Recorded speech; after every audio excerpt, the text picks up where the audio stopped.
first clip on here because I don't know if you want to call it. I don't know if you want to call it power or counter, whatever. It's a GY pull, and Oots just misses here. Both the pullers were even Jaden Robertson or Roberts. Yes. So this is not what you want to see show up on film when you're just missing both. It makes it hard for the running back to actually figure out what his path is going to be, right? So I'm going to go ahead and just keep going because there's a couple of these like this. Mm-hmm. So this is 2 plays later. This is play number 9, or at least 2 offensive plays later, I should say. And again, it's not necessarily that we miss something here. It's just we end up pulling a guy and he ends up latched onto somebody who's already blocked. Yes, I saw that because I didn't know if if they were actually going to try to, if he was just supposed to wrap and get number 6. Yeah. Wrap, or if we're supposed to come off here, if Booker's supposed to come off and then we kick out the end, you know? Correct. Which it looks like he wasn't supposed to block that defensive end. Look, Booker, I'm talking about. Right. So I don't know. There's a lot of communication involved with how DeBoer runs this offense. And when you have a 3-man front with stacked linebackers, it can get confusing. Joe Scott told us a lot about that. Right. I'm actually going to move this because that clip is not supposed to be until later, I believe. Yeah. Okay. So here's the back end of another one. So now we've got a different wing in here. It's number 80. And it kind of looks like he doesn't know where he's actually supposed to be going because he kind of stops and taps this defensive tackle right here. And he's supposed to be kicking out number 4. Which is basically the same play we just saw a minute ago, but Booker goes up to number 6 this time. Last time he didn't. Right. And now we just don't get anybody. We don't get anybody kicking out the end. And now this play is also ruined. And probably if you kick out that end, Jalen Milroe runs right up inside and is touchdown, even though he's kind of heading outside. I don't. Yeah, they ran this play a little bit earlier, and they actually got this to Jeremy Bernard. Threw it to him. Yes, we threw it to him. It was going the other way. But again, a missed assignment that ends up in negative yards. And then we'll move number 11 back up. This, other than the hold, this is kind of what it's supposed to look like when you do it right. When you do it right and you get everybody picked up. And I do want to hold anybody. But yep. I do remind you guys, if we're moving a little bit too fast or whatever, just raise your hand or whatever it is in the chat and ask your question or something so we can make sure we address it, if need be. But like we said, we got a lot of stuff that we want to show you. So, and JT's the master at flipping these buttons back and forth, especially now that we got this new software over here that we can use. So thank you once again. My clips are a little bit out of order. So if I jump back to a previous point, it's really kind of just to drive it home. Now, this right here, this is play number 18. I think, this is a blown blitz pickup. Okay. And we know we should be able to pick this up, right? Easily. Let's do a little bit of counting, right? We got 1, 2, 3, 4, 5, 6 guys in pass pro for 1, 2, 3, 4, 5. And what ends up happening is we get 4 and B here. We get a double team on the nose, which is fine. He's going to pick up the back. But then we don't get our head up. Which once one are they you talking start about? The running by, or are you talking about from the lineman?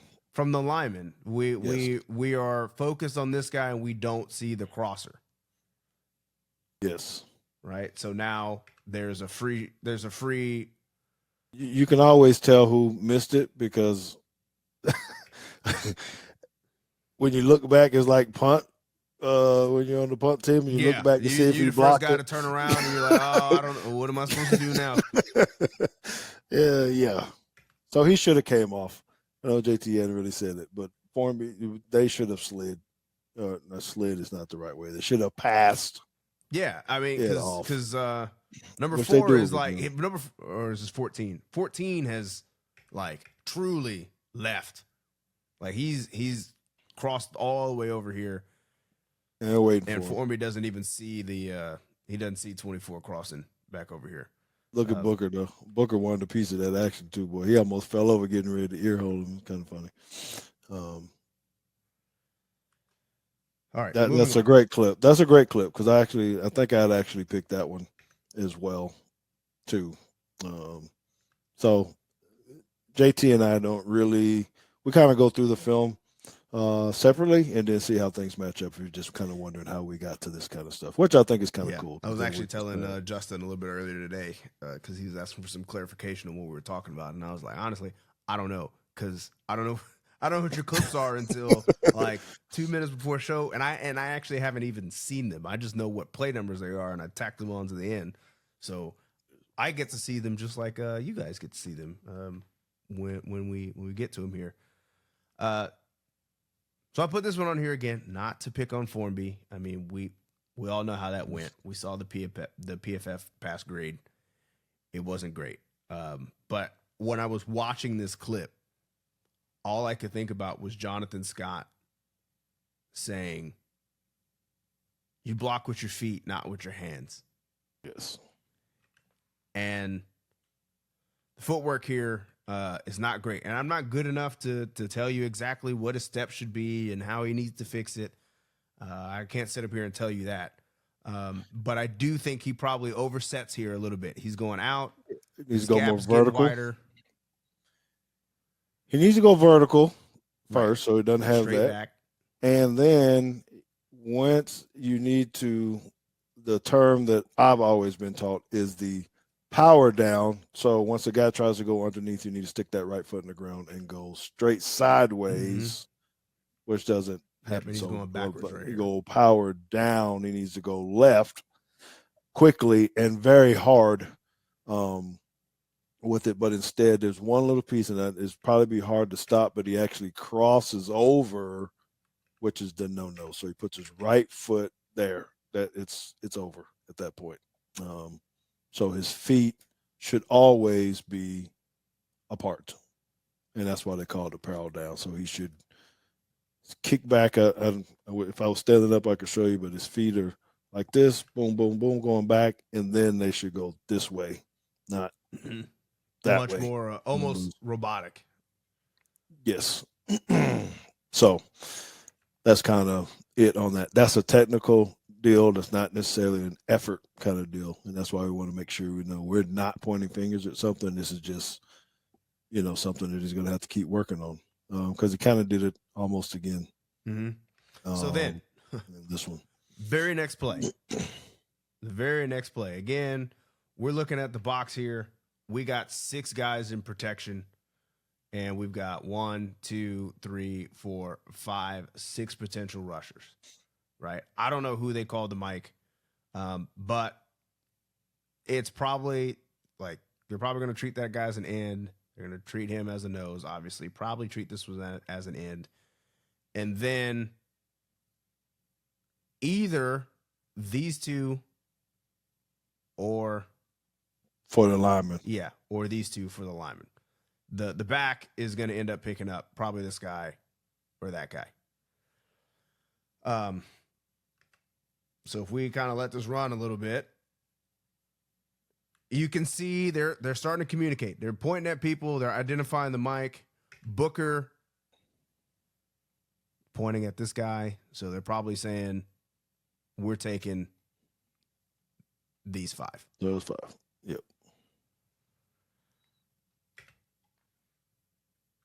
and Well, you see, seems like a little confusion. So now they start to point this way, which means to me, again, I'm still slide guessing that they're way. probably gonna slide. And now they're saying, okay, never mind. I'm gonna slide out to him. I'm gonna slide here, slide here, slide here, slide here. You've got that guy. Correct. If they all go. Because of, Okay. Now we snap. Two which they all guys drop did. out. Here But is the extra rusher.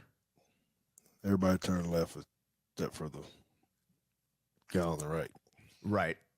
Which I think ends up being okay. We've got basically a full slide this way. Look at that arrow. That one was pretty good with the mouse. We got a full slide this way. Two guys are out here dropping out. I see, like, I'm talking about my arrows and now they suck. But we've picked up this group. We picked up this guy. The back has one guy that's coming in now. And what happens? I don't really know why he stepped in here like this. Right. And I think people look at this and they say, Formby, what's going on? I don't think this was Formby's fault. Right.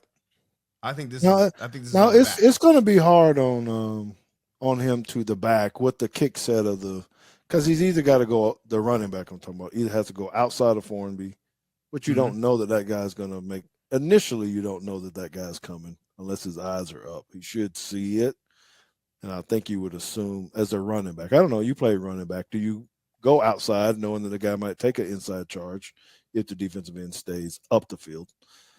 You know, you got. I'm asking you as an athlete at this point. You know, what should 2-6? I'm agreeing with you, but yeah. So Jason Lindauer says the edge is collapsing inside so quick, so I can see why Jam thinks he may need to pick it up. I can agree with this. I can understand. You know, if he said this to me in a film session, I would say, okay, yeah, I get it, but that's your guy. So even once you step in here, like, you've got to do everything in your power to wall this dude off. And I think that once we get here, like, we're not able to help anymore. Correct. I mean, you see, it's the same thing too. You see him kind of look back. You see Jam turn. It's so funny. The coaching points when you see after the guy runs past both of them, the blitzer, you can see Jam kind of look like, uh-oh. Yeah. Okay, there's a couple of questions here. If you know a guy is struggling with one-on-one pass pro, why not try and slide his way more? In this particular instance right here, you can't slide away from. So again, let's give the pre-snap look. We can't slide this way because the back is over here. I mean, I guess you could. I mean, you could. The back just has to go. The back would just have to go across his face to the other side. Right.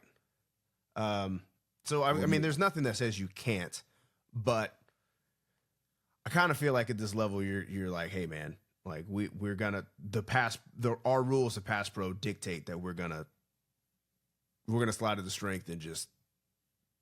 Well, there's more guys over there. So look, because the other guys are not in the box and in the screen. So they're not counting that blitzing safety necessarily because he's actually lined up on the slot. Is that what happens? That's the slot? Yeah. DB. So yeah, he's right here. At this point, yeah, and then they got the other guy dropping out to replace him. So he's not counted in the box. Right. Originally. Other question from Lumpy Diz. Shouldn't the receivers be aware of the blitz and adjust their route? Okay. In some cases, yes. So I did play some receiver in college. We did have to know, if you were the J-back, you had to know whether you were hot or not.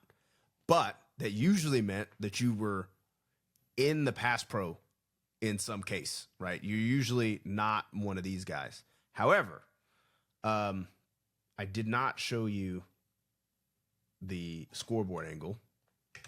It is 2nd and 20. So in this case,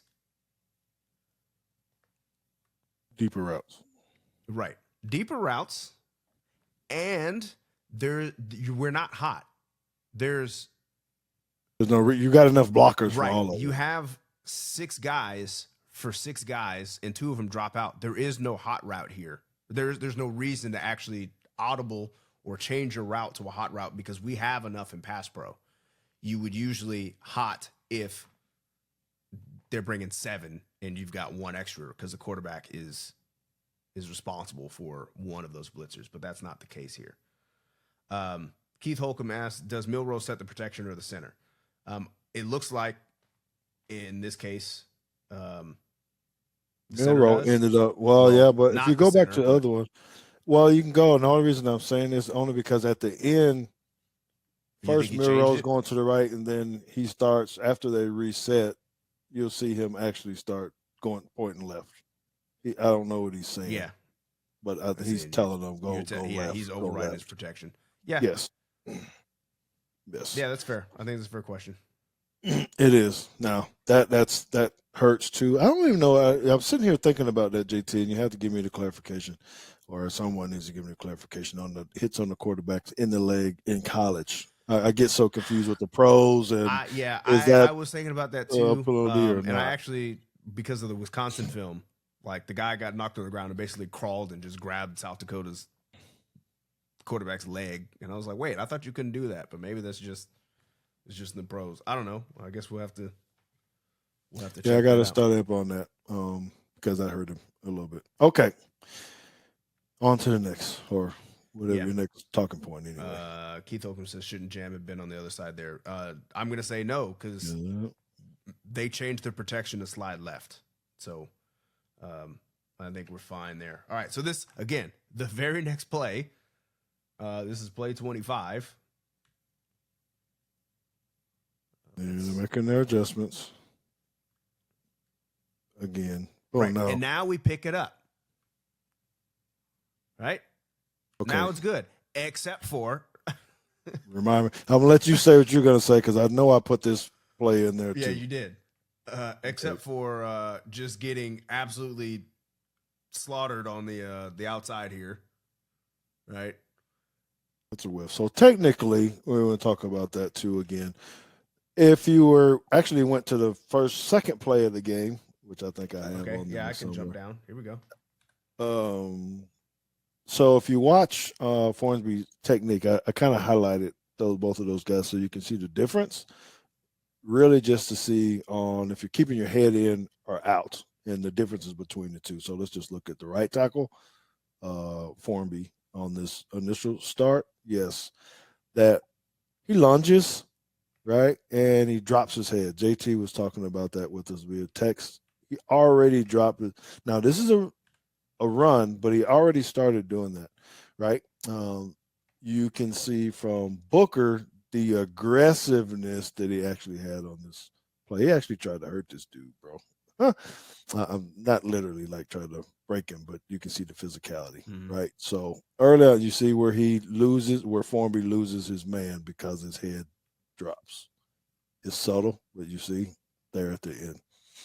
So the next play after this one is when I think, people are already looking in the box and they're saying, okay, if this guy's going to drop his head, you'll see what actually happens to Formby on this. And this is my highlight circle. You like my little circle, right? Yep, I do. It makes it so much easier for me.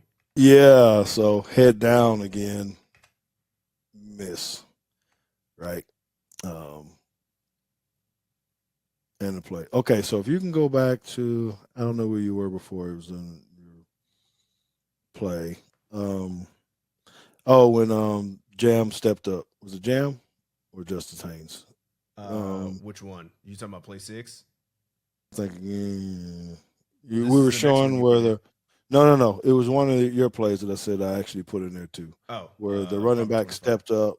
Yeah. Jam. Okay. So I want to be able to give the props to the running back to say that he came up and squared this guy up. Now, my point that I wanted to give about this play was this is where you also got to have trust in your quarterback. Got to have some trust that, hey, we're going to pick these up. He should have went backwards, in my opinion. Yeah, he started to escape too fast. Yep. Now I know that comes with fear, and you got people starting to come in from everywhere because he didn't even help Formby in this case because he starts running to the outside of him where the defender's already coming. So what you want from your quarterback is to go straight back. There's guys coming, but he's got a place to throw the ball. Yeah, or you Jam can get rid actually of knocks it. his dude backwards. Yes, Jam Jam does driving him back. That's a tremendous job. And if that's when we start talking about trust, right? You got to know that he's going to pick up this guy because that pocket could be fine. Hypothetically, if Formby doesn't lose right there, that's going to be a solid pocket. But he starts running a little too quick, in my opinion. He didn't even give him a chance. All right. Yeah, see, someone just saying about Am I wrong in stepping saying up and or thinking Jalen be stepping up and talking about these plays? No, you're not wrong. no. Now he did stay in there early. Mm-hmm. This is a little bit later, so I think once the pressure started coming, he was like, "Man, I got to get the heck out of here,"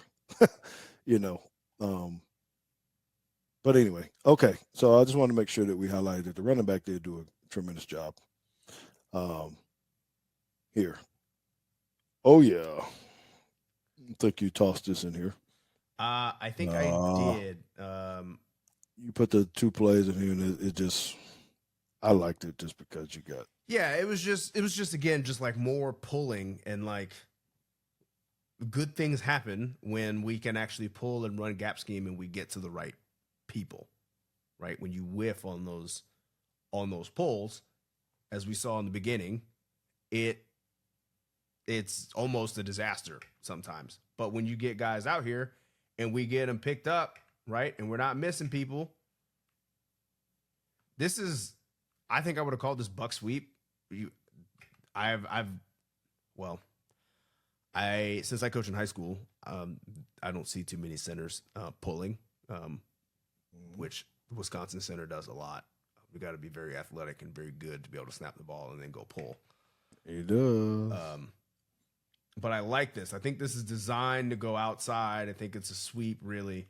But once you actually pick up your blockers, 77 and 72 here, getting out where you're supposed to get to, but good things happen.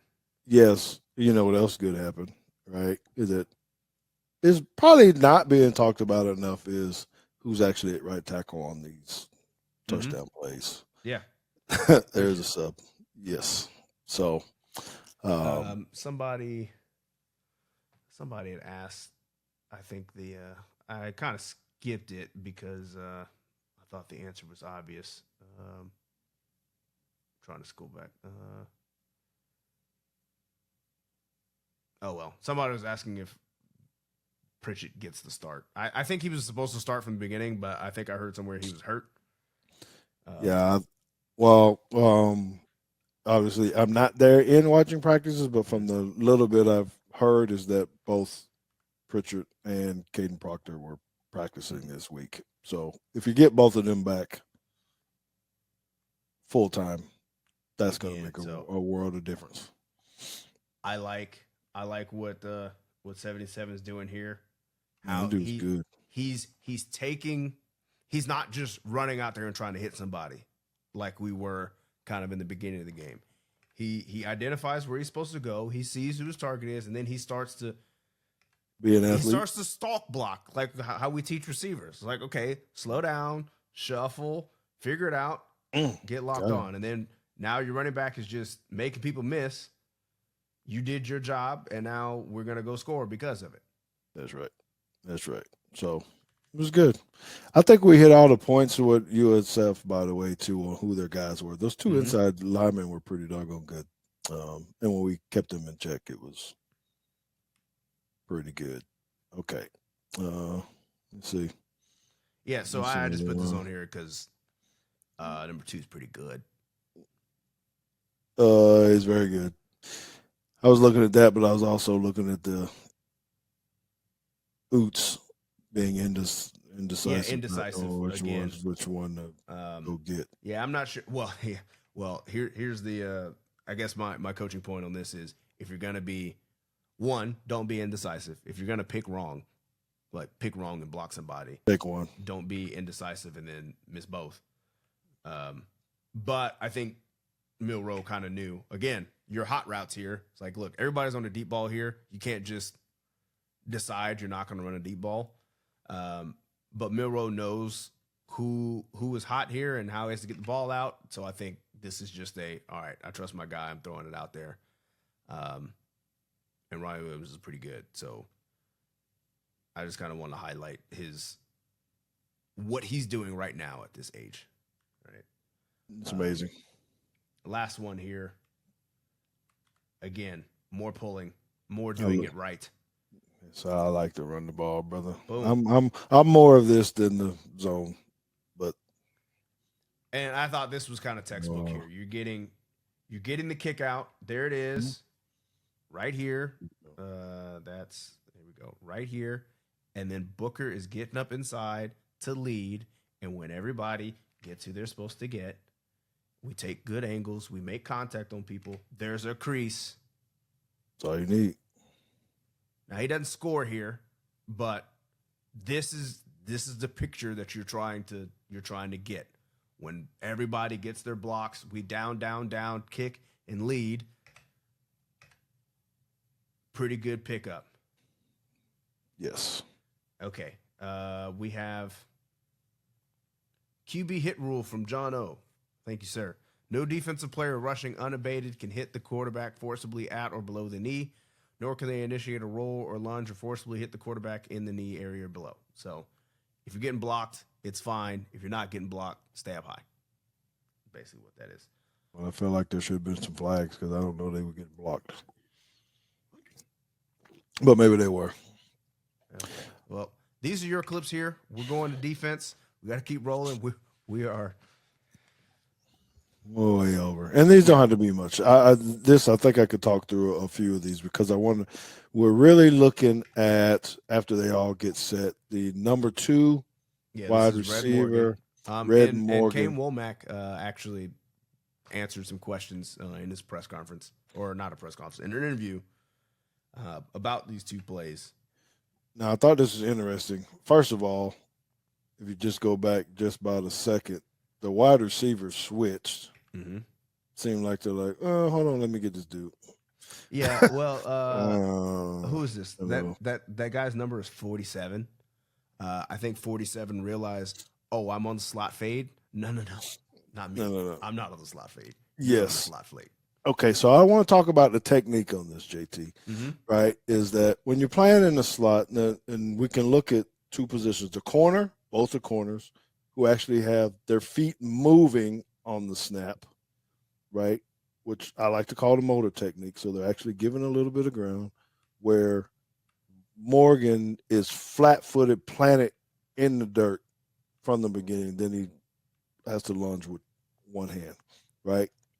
So if you look at the top, they're already kind of turned. So his hips are locked, meaning he doesn't even have any kind of turn. So at this point, right now, he's beat. I mean, it's over. Yeah, right? He's beat. He uses the wrong hand. Now, Coach Womack said that they wanted to force the slot fades to go inside. He said that, I'm paraphrasing, but he basically said it's kind of counterintuitive that you want the slot fade to go inside. But his words were, we noticed that more inaccurate throws happen when the fade is forced to go inside versus outside. And I was like, okay, get it. That's fine. However, technically it's still bad. Yes, right. correct. The technique is terrible, and he's stuck in cement. Thank you, Coach Womack, for protecting your player and not putting him out there. That's what I said in the Discord. On ice. Okay. Somebody asked, "Is he just blowing smoke, or is he right?" And I was like, "Well, I can't tell the DC of his own defense that he's wrong, but it was clearly a statement to protect his freshman publicly, at least." That is correct. So it just you'd want to see more of where you actually stand on top of these guys like the other two guys, and now it just is a foot race, and I don't know that he's as fast as the guy was. So technically, I thought we could just do a little bit better there. You got to open a little bit, okay? I think this one is really just for me to really kind of show again the technique. If you look at the top where he actually ends up throwing the ball, I wanted to see how the feet were actually moving, and he actually both of the corners. If you look at the bottom, I mean that's you're going back, you stick your hand on him, you open at 45. It's pretty good. I don't know why that receiver up top took an outside release, but whatever. Yeah, he took an outside release 2 yards from the sideline. Yeah, that's weird to me. But that was really just for me to show. Now he missed him again. He was pressed, right? So I think I put a third one in there. I think it was because before you actually go ahead because Coach Womack addressed this play too. Oh, I don't know what he said, but I just know how it is at corner that after you go deep about 2-3 times in a row and they're going hurry up and you got to jog back to the line and you catch another go ball. Yes. Oh my God. You're like, God dang. You know. And that's what he said. He said they were going fast. They made a substitution. They thought they didn't have enough time. They were trying to get Zabian off the field. They couldn't, so they gave another go ball. He's tired, and I was like, look, I get it, but I don't care. It's 6 points. They don't care. The 6 points is going to be 6 points if he connects on it. If this is Georgia, this is a touchdown. That's an easy sub for them because it's on their sideline. And they know how to do it on purpose, and you got a young guy out there or whatever. And I've been on that side where where you want to tap out, but your pride gets in and you kind of, you want to lay down and take a knee or whatever to act like you're hurt and all that. But the only thing you can do is pray that, man, please run a hitch or call a run and play or something, and they hit you with a bomb, So he was tired on that one. I know what it was, and that makes you bad technique. Okay. This one. I thought you put this on here because of the press technique here and like being able to actually cover up both of these dudes. Because this to me is like a cover sack. Yes, and I think I wanted to show our lineman actually made some pretty good plays up front, and I really wanted you to see the ability to make moves, counter stuff, which we're going to have to do against Wisconsin. Oftentimes, yes, there is coverage sack, but it's really cool when you got guys that can use your hands up front and just not lock into people because sometimes you can get locked in. So if you look at, again, this is not to point fingers or something like nature, but it's where your rush angles are, right? So we always teach, don't go down the middle of the big guy. So if you look at number 51, their right guard, we're trying to go right down the middle of him. You can't. It doesn't work. But when you get on the edge like this, you can make some things happen. Okay? Thank you, Christian. We do appreciate the support and all that. Make sure you come back and bring everybody with you. Okay. This was just another one of the defensive front. Now this time I'm having a hard time with some of our 3-man fronts, but look at how this time he bullies this dude. I just talked about going down the middle, but he actually takes a side first and then throws the guy, and it just, we're gonna need a lot of that. He had a tremendous game, I think. Okay. This would be one of the not so goods. Yes, but there is good in here because I like what 15 does to this puller. Like I don't know if we're a box team or a spill team, but if we're boxing pullers, and this is what you're gonna get, watch out, homie. Yeah, he killed him, and that's really, really good. So what I wanted to talk about was, and you as a defensive coordinator, is the depth of your linebacker. Yeah, He's up on the hills. He can't. Yeah, you can't Yeah, see. he can't run. He needs to back up a little bit so he can go ahead and take the gap, because it makes it too easy for that guard. If you guys are looking at that, to get to him, he doesn't even have to hardly chip. Mm-hmm.